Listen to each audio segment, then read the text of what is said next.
नमस्कार, आप देख रहे हैं यूपीजीएन न्यूज भारत। इसमें ग्राम सभा पलैया पहुंच चुके हैं। यहाँ के नवनिर्वाचित प्रधान हैं दिलीप कुमार यादव जी, जो कि 381 वोट पाकर काफी अच्छे वोटों से चुनाव जीते। 1332 वोट इनके बूथ पर टोटल वोट पड़ा था और 2350 वोट टोटल इनके ग्राम सभा की वोट की संख्या है। 381 वोट पाकर काफी अच्छे वोटों से चुनाव जीते। आइए इनसे हम खास विकास के मुद्दों पर बातें करेंगे।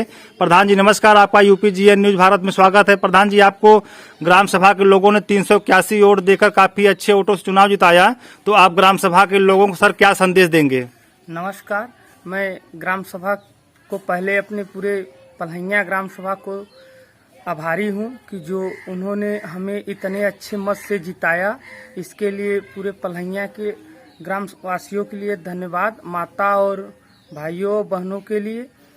और मैं ये चाहता हूं कि पलहैया में जो भी विकास कार्य होगा पूरे ब्लॉक में सर्वोत्तम पलहैया उस स्थान पे रहेगा। जी सर, जानते हैं आपके पूर्व के प्रधान के द्वारा जो भी शौचालय बनवाया गया, जो मिनी शौचालय 12,000 का था और सामुदायिक शौचालय था, तो आपके ग्राम सभा में सर कितना परसेंटेज तक सर वो बना था?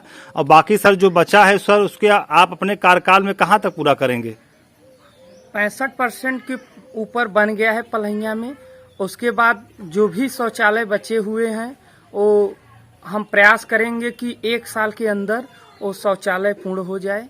ये हमारी पूरे ग्राम सभा से निवेदन है कि 1 साल का हमको समय चाहिए। मैं जल्द से जल्द प्रयास करूंगा कि कंप्लीट। सर, जैसा कि मोदी जी ने कहा था कि 2022 तक जो है सभी को जिनका छप्पड़ है, कच्चा मकान है, मढ़ा है, सभी को आवास दिया जाएगा। तो आपके ग्राम सभा में पूर्व के प्रधान के द्वारा सर जो भी आवास बनवाया गया, अभी जो भी आवास बाकी है सर, उसको आप अपने कार्यकाल में कहाँ तक पूरा कर पाएंगे? 100% पूरा कर पाएंगे भाई साहब। जो भी बाकी अभी 19 आवास हमारे कार्यकाल में चालू हो गया है बनना और बन भी रहा है। और जो भी बाकी हैं 82 की सूची है बाकी है, वो क्रम वाइज बनाया जा रहा है और क्रम वाइज लाभार्थी के खाते में पैसा जा रहा है।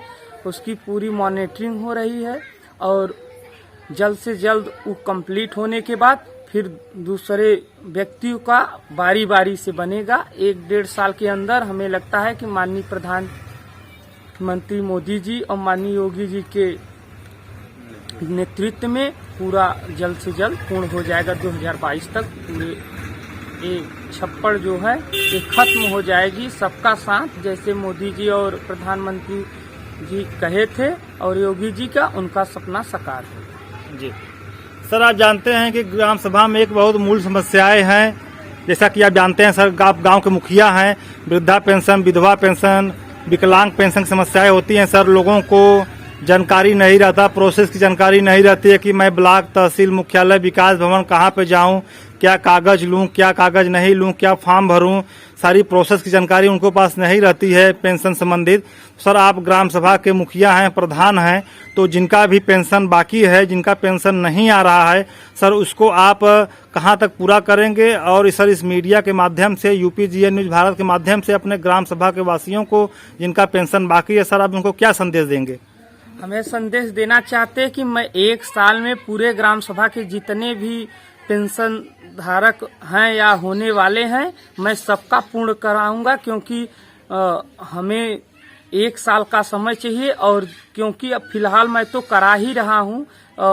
मैं एक दिन सोच रहा हूं कि सारी समस्या का जो जड़ है, जो कि बाकी है गांव में नहीं जान पा रहे हैं, मैं एक गांव में बैठक करके हर गांव वाइज किसी को चयनित करूंगा अपने जो संबंधित है कि इनका पूरा डॉक्यूमेंट लेके वो पूरा ऑनलाइन उनसे बता के उसका प्रोसीजर उसके द्वारा मेरे पास आएगा। मैं ब्लॉक के द्वारा मैं ज्ञानपुर में करा के हम पूरा पूर्ण कराएंगे।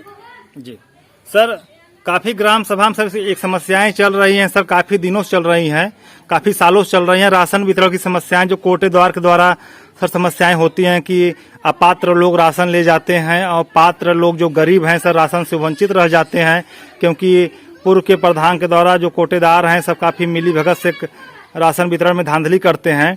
तो सर, अभी आप नए प्रधान हुए हैं सर, क्या आपके ग्राम सभा में ऐसी समस्याएं हैं कि अपात्र लोग राशन ले जा रहे हैं और पात्र गरीब लोग वंचित हैं? जी, लेकिन इस पे हमारी सरकार पूरी निगरानी कर रही है। अभी जो भी अपात्र थे अभी हाल में ही काटा गया उनमें पूरी नियमानुसार जांच की जा रही है और उसमें सब हमारी सरकारें एक्टिव हैं और हम जहां पे दिक्कत है हम लोग उसमें सहयोग करेंगे और जो भी अपात्र व्यक्ति हैं उनको जोड़ा जाएगा जल्द से जल्द। सर, नाली खड़ंजा की समस्याएं भी ग्राम सभा में होती हैं कि सर पानी निकलने की समस्याएं और सभी के द्वार पर पहुंचने की समस्याएं, और जो सर जब से चकबंदी विभाग हुआ है और जो भी नक्शे में चकमार्ग हैं आज तक काफी ग्राम सभाएं पूरा चकमार्ग नहीं बन पाए हैं। तो सर क्या आपके ग्राम सभा में भी नाली खड़ंजा की जो समस्याएं हैं उसको सर आप कहां तक पूरा कर पाएंगे? जितने खड़ंजा और नाली और चक्रोट हैं हमारे 5 साल के कार्यकाल में कुछ बाकी नहीं रहेगा जी। और जल्द से जल्द बारिश के बाद जो भी समस्याएं हैं वो दूर हो जाएंगी। उस पे हम अभी पंचायत भवन के पहले कोई काम नया नहीं किया जा रहा है। पंचायत भवन बनने के बाद नाली खड़ंजा इंटरलॉकिंग जहां जैसी आवश्यकता है उसे पूर्ण किया जाएगा। सर अभी से जानते हैं आपके देश में सर कोरोना काल चल रहा है, पूरा विश्व से लगभग प्रभावित है और भारत देश काफी अधिक प्रभावित है। तो प्रधानमंत्री मोदी जी ने वैक्सीनेशन का कार्य कराना चालू कर दिया है सर, तो गांव-गांव कैंप लगा के। तो सर आपके गांव में भी कैंप लगाया गया होगा, तो सर कितना परसेंटेज तक सर वैक्सीनेशन हुआ आपके ग्राम सभा में? मेरे ग्राम सभा में 75% वैक्सीनेशन हो चुका है। अभी मैं लगवाया था 27 तारीख को कैंप और उसके पहले भी 3-4 बार लगवाए। यहाँ पे बहुत भीड़ थी, प्रशासन भी लगवाना पड़ा। मैं अभी 1 हफ्ते के बाद हमारी बात हुई है, फिर वैक्सीनेशन का व्यवस्था करेंगे, लेकिन इस बार सिर्फ पलहैया ग्राम सभा के लिए ये रहेगा क्योंकि इतने ज्यादा भीड़ हो गई थी कि हमें संभालने में प्रॉब्लम हो रही थी, हमें पुलिस का सहारा लेना पड़ा। जो सर लोगों के अंदर भ्रम था कि वैक्सीनेशन लगवाने से तमाम समस्याएं होंगी, वो भ्रम है सर खत्म हो गया? नहीं, अब तो खत्म हो गया है, भ्रम खत्म हो गया है, इसीलिए तो बहुत ज्यादा भीड़ लग रही है। नहीं तो इसके पहले आते थे, कैंप लगता था, 50-40 के ऊपर डोज नहीं लग पाता था, लेकिन इस बार हमने लगवाया था तो 330 वैक्सीनेशन डोज लगा और 385 लाए थे लेकिन 330 लगा क्योंकि यहाँ इतने ज्यादा भीड़ थी, 600-700 की संख्या थी कि भीड़ रोकने में एकदम वो लगने ही नहीं दिए, इसलिए नहीं लग पाया। लेकिन अगली बार प्रयास करेंगे कि ज्यादा से ज्यादा लोगों को लगे। जी सर, एक आखिरी सवाल यह है कि सर सामने 2022 में विधानसभा का चुनाव है उत्तर प्रदेश में। सर आप गांव के मुखिया हैं और सर आप जानते हैं कि सभी पार्टियों की सर निगाह होती है कि प्रधान के द्वारा जो गांव के मुखिया होते हैं उनके द्वारा ग्राम सभा की वोटों को कलेक्ट किया जाए, वोटों को निकाला जाए, क्योंकि सर 65 से 70% सर भारत देश में गांव बसता है, प्रदेश में भी वही स्थिति रहती है। तो अधिक से अधिक सर वोट की संख्या जो है ग्राम सभा से निकलती है और शहर की आबादी सर 30% है, वहाँ वोट कम निकलता है। इसलिए प्रधान को मिला के उनको सब सारी पार्टियों के लोग मिलते हैं, जुलते हैं, उनको लाभ मतलब कि प्रलोभन देते हैं कि हमको वोट दिया जाए, आप हमारे पार्टी में आए, या तमाम ऐसी बातें होती हैं। तो सर क्या आप किसी पार्टी से संबंध या रुचि रखते हैं? जी, मैं भाजपा मंडल अध्यक्ष दिलीप यादव, मेरा निवास स्थान पलहैया है और जब से मैं भारतीय जनता पार्टी में सक्रिय हुआ हूँ, भारतीय जनता पार्टी से मैं संतुष्ट हूँ और पार्टी ने हमारे लिए और हमारे समाज के लिए बहुत प्रयास कर रही है और ज्यादा से ज्यादा हम लोग जोड़ भी रहे हैं। और पार्टी जब से सक्रिय हुई है और प्रदेश में सरकार बनी है और केंद्र में गांव का विकास हो रहा है और इसके लिए मैं भारतीय जनता पार्टी को धन्यवाद देना चाहता हूं और माननीय मुख्यमंत्री जी को एक बार फिर से मुख्यमंत्री के रूप में हम देखना चाहते हैं और इनके नेतृत्व में विकास भी गांव में हो रहा है। बहुत बहुत धन्यवाद प्रधान जी, आपसे यूपीजीए न्यूज भारत से बात करने के लिए। आपने बताया कि लगभग 60 से 65% शौचालय जो है मिनी शौचालय वो बन चुका है, आवास की भी स्थिति काफी अच्छी है आपके ग्राम सभा में, जो बाकी है आप उसे अपने कार्यकाल में पूरा करेंगे। नाली खड़ंजा पे आपने खुलकर बातें की, आपने बताया कि जो भी समस्याएं हैं उसको आप कम से कम समय में अपने कार्यकाल में पूरा करेंगे और राशन वितरण में भी आपने खुलकर बातें की। आपने बताया कि जो भी समस्याएं हैं धांधली की कुछ भी समस्याएं थोड़ा बहुत हैं लेकिन उसको मैं अपने कार्यकाल में पूरा करूंगा।